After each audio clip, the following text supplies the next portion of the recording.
The rest of the world needs to sit up and take notice of what is going on in Greece right now. This is what can happen when you allow government debt to spiral out of control. Once it becomes clear that you can't pay your debts, a financial collapse can happen very suddenly, and you start losing your sovereignty to those that you must turn to for financial help. So is the financial collapse of Greece the canary in the coal mine for the global economy? EU finance ministers have given the Greek government 2 weeks from Monday to approve another round of brutal austerity measures.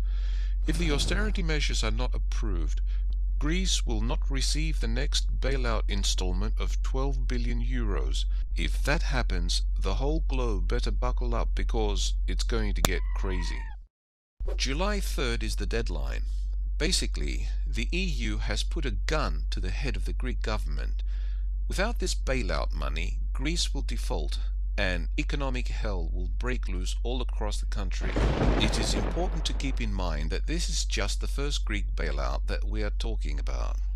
Last year, the EU and the IMF agreed to provide the Greek government with a 110 billion euro bailout.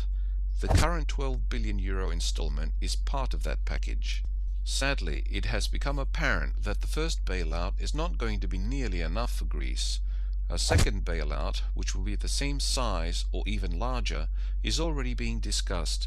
This is going to put the Greek people even more under the heel of the money powers in Europe. Keep in mind that all of these bailouts are just more loans. There is no way that the Greeks are ever going to be able to repay all of this money. But this is what happens when a nation lets debt get out of control. For years and years, it can seem like all of that debt does not have any consequence. But then the day of reckoning comes, and it is a complete and total nightmare.